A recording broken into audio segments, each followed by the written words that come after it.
Ferdinand R. Marcos Jr.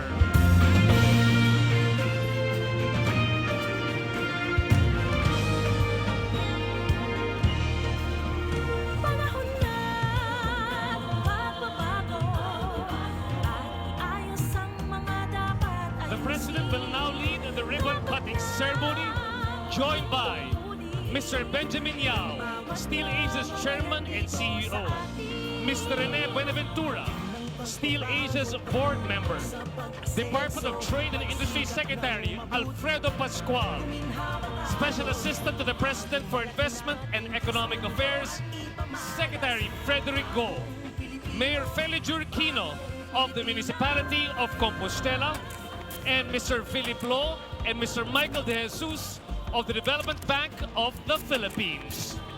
Ladies and gentlemen, the President will cut the ribbon in the count of 3, 2, 1.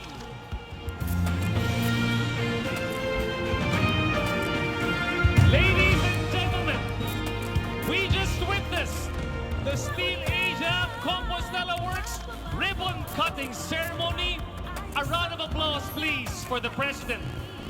Together with our friends from Steel Asia, from the DTI, and from our local government unit, along with the Development Bank of the Philippines. Let's give our President a round of applause. Mabuhay ang Presidente. At this juncture, the President will now be touring the Compostela plant, and he will be briefed by Steel Asia's Chairman and CEO, Mr. Benjamin Yao, and Mr. Juancho de los Santos, head of Steel Asia's manufacturing. Again, thank you so much, Mr. President, for joining us at the inauguration of Steel Asia Compostela Works.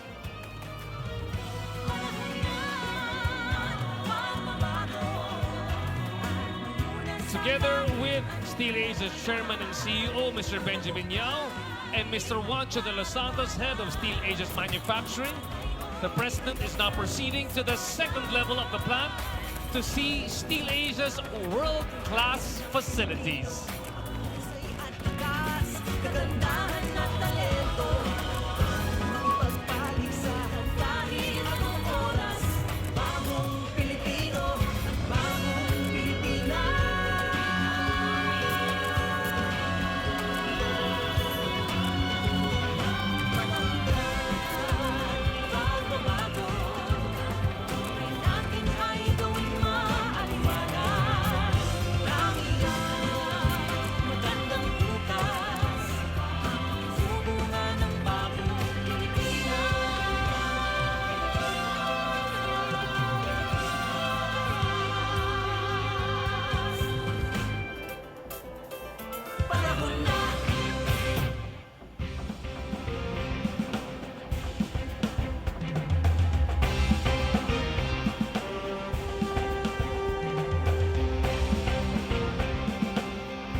Ladies and gentlemen, the President is now at the pulpit and is about to press the ceremonial button, which will formally signal the start of the operations in the Compostela plant.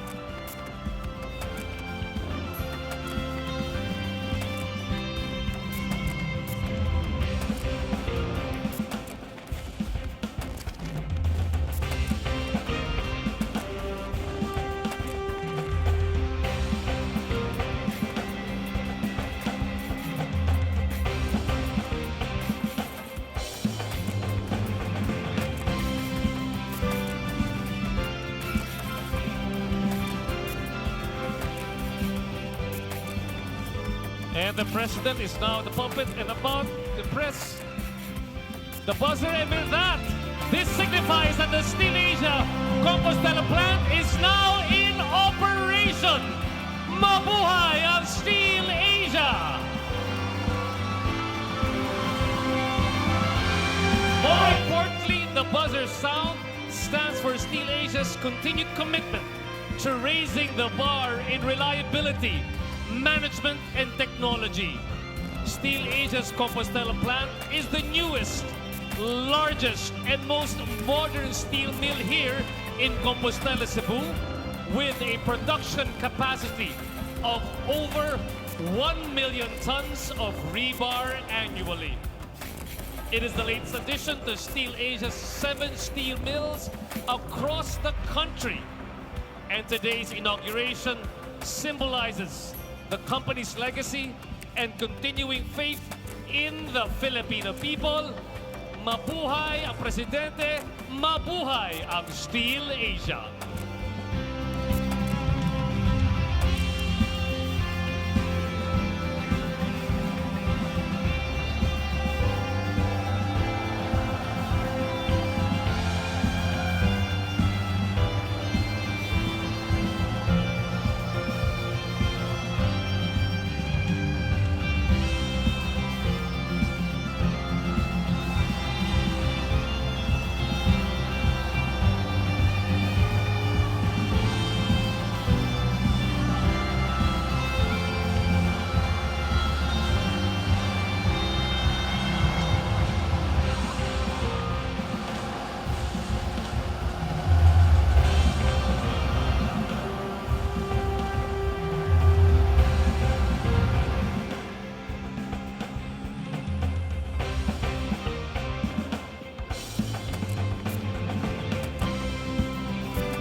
Once again, ladies and gentlemen, the President of the Republic of the Philippines, His Excellency Ferdinand R. Marcos Jr.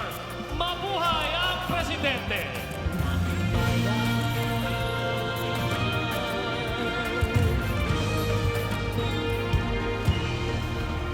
Panahon na magbabago at ayos ang mga dapat ayusin. Dapat lang maging tungkulin ng bawat mamamayan dito sa Once again, thank you so much, Mr. President, for joining us for the Steel Asia Compostela plant inauguration. Let's give our President one more round of applause. Mabuhay ang Presidente! bagong Pilipino at bagong Pilipinas.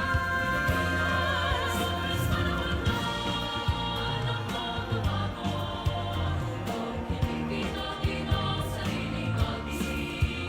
At mawalan ng ugali ay sisay ka sa amin ang lahat. I'm excited to join everyone here for the inauguration of the Steel Asia Manufacturing Corporation's newest rebar mill, the Compostela Works. There is so much to be excited about. Steel is the backbone of many industries. Many industries depend on steel for their further development. In 1979, my father launched a strategic plan to develop 11 major industrial projects. This included copper, phosphate, petrochem, and steel, amongst others. Economic and political challenges have derailed our dreams of fully developing the steel industry. But today we mark an important milestone in our goal of building and reviving our steel industry as we inaugurate Steel Asia's Compostela Works. Once the Compostela Works becomes fully operational, it will have an annual production capacity of 1 million tons of rebar, making it the country's largest steel plant. What is even more exciting is that this is just one of Steel Asia's projects over the next 3 years, aimed at developing a strong Philippine steel industry that no longer relies on importation to meet our steel requirements.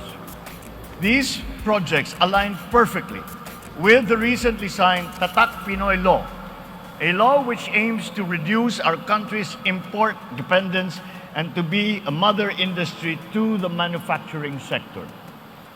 Apart from that, it also supports this administration's flagship Build Better More program that seeks to spur industrial growth and infrastructure development. We must thank Steel Asia Manufacturing Corporation for bringing this state-of-the-art steel plant to fruition, and more importantly, for bringing meaningful employment to the 300 personnel in this plant. This does not yet include the 1,500 jobs that it will generate in the local community. For nearly 6 decades, you have been a formidable player in our country's steel industry. Over 70% of all infrastructure, housing, power, industrial, and other office developments in the country use Steel Asia rebar. It signifies your indispensable role in our socio-economic transformation. With Steel Asia's increased manufacturing capacity of 3 million tons annually, you will also solidify our position in the global market. I would like to temper, however, this celebration that we are enjoying today with an important note that the government and private sector has to do more to develop the industry further. At present, the Philippines is the only member state in ASEAN without its own integrated steel mill. Thus, there is limited production of certain steel products as the country still imports basic raw materials. The Compostela Works is one step forward in building a more sustainable and highly linked steel industry.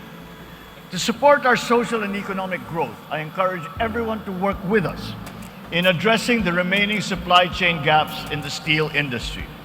I invite all stakeholders to pursue more investments aimed at reducing, if not eliminating, the limited raw materials situation. We certainly recognize that much needs to be done towards achieving a reliable supply chain that will give birth to a new and integrated manufacturing industry. So I call on the Department of Trade and Industry, as lead, along with the Department of Energy and other agencies and stakeholders, to resolve the industry's concerns regarding high power and logistics costs, which make up the bulk of its production plant's inputs.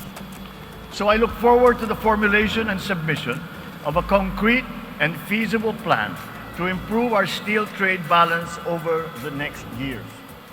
In consultation with industry players, I urge the DTI to update the iron and steel roadmap to ensure its continued stability and relevance amidst domestic and global challenges and trends.